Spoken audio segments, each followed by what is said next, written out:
El día 5 de febrero celebramos la promulgación de las Constituciones mexicanas de 1857 y 1917. Cada una representa la victoria de sistemas de pensamientos liberales y de garantías individuales, duramente ganadas por los héroes de la nación. Las ideas políticas que emanan de ambos documentos fueron defendidos con sangrientas batallas armadas y su establecimiento como base legal de la nación significó el triunfo de la libertad y la construcción de la identidad mexicana. La Constitución de 1857. El carácter liberal de sus postulados causó una gran conmoción entre las diferentes facciones políticas de México. El plan de Tacubaya de Félix Zuloaga demandó incluso la abolición de México, del texto.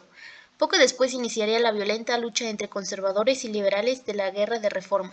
Al vencer los últimos y por mandato del presidente de México, don Benito Juárez, se agregó a la Constitución las leyes de reforma dictadas en Veracruz. En ellas se establecía definitivamente la separación de la Iglesia y el Estado.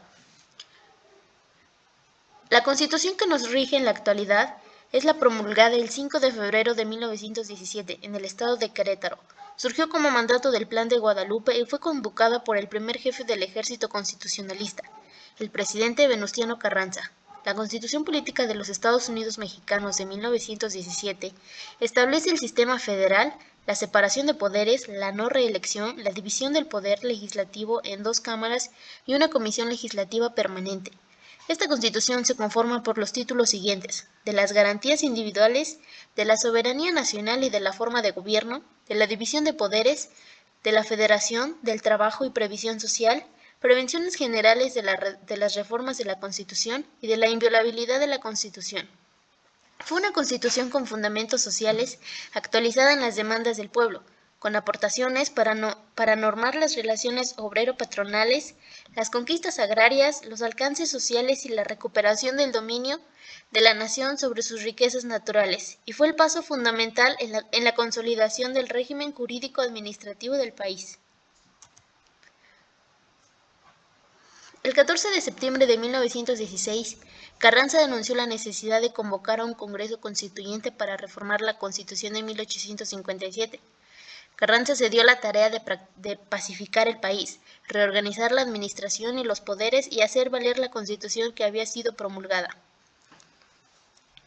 Además que en los artículos 4, 5 y 9, Carranza expresó su propuesta laboral bastante moderada. En el debate del 9, se decidió elaborar un nuevo artículo, el 123.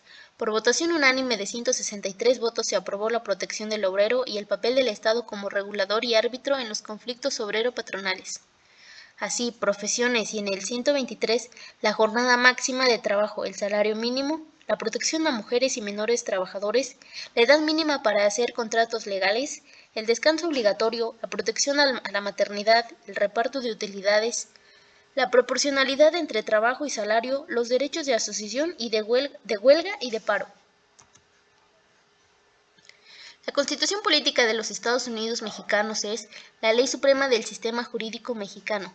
Fue promulgado el 5 de febrero de 1917 por Venustiano Carranza en el Teatro de la República de la ciudad de Querétaro y entró en vigor en mayo de ese mismo año. La Constitución contiene los principios y objetivos de la nación. Establece la existencia de órganos de autoridad, sus facultades y limitaciones, así como los derechos a los individuos y las vías para hacerlos efectivos. Contiene 136 artículos y 19 transitorios, distribuidos en 9 capítulos.